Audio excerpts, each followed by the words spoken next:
Salam əziz şagirdlər, bu günlər biz səninlə belə bir maraqlı sualın izahına baxırıq. Gəlin baxaq. Bu günlər mən sizə bunu biraz daha fərqli bir yolla izah edəcəyəm.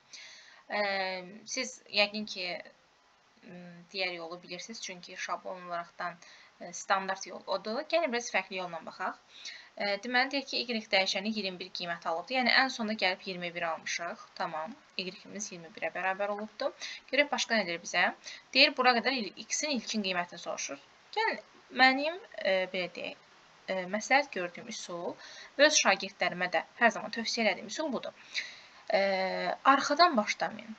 Əvvəldən yığa-yığa gəlin. Baxın, x bərabərdir x plus 5-ə, düzdür? Bax, buradakı x-in qiyməti artıq budur. Elə bu misal bu formadadır. Bax, x minus 5 vurulsun 2. Bu da sənə nə verir? 2x minus 10 verir, düzdür? Ay, sağ ol. Artıq buradakı x-in qiyməti də bax budur. Deməli, yazıram 2. Y nəyə bərabərdir burada?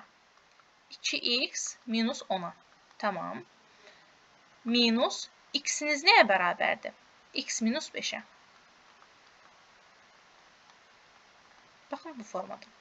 Bunu da sadələşdirirsiniz. Nə alırsınız? 4x minus 20 minus x plus 5. Cavab olur 3x minus 15. Bu formada qalır. Yəni, artıq x'inizin yeni qiyməti budur. Bərabər. İndi gəlirəm bura. Yenə 2 vurulsun y. Y-iniz nəyə bərabərdir? 2x plus 10'a. Yazıram 2x plus 10. Özü üstə minusuymuş. Minus 10. Üstə gəlinsin. X-in yeni qiyməti nəyə bərabərdir? 3x minus 15'ə. Baxıram. 4x minus 20. Üstə gəlinsin. 3x minus 15.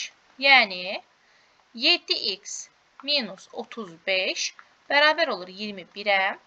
Mən də bunları toplasam 7x'in bərabər olurmu 56'ya? X də buradan alıram ki 8'ə eləyir. Deməli, mənim cavabım bərabər olmuş olur, 8'ə bərabər olmuş olur. Aydındırmı? Ümid edirəm hər kəsə aydındır. Fərqli bir üsuldur.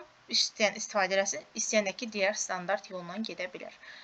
Mən şagirdlərimə bunu tövsiyə edirəm, çünki belə olanda səhv çıxma ehtimalı yoxdur. Sadəcə birazca sizdən daha çox diqqət tələb eləyir.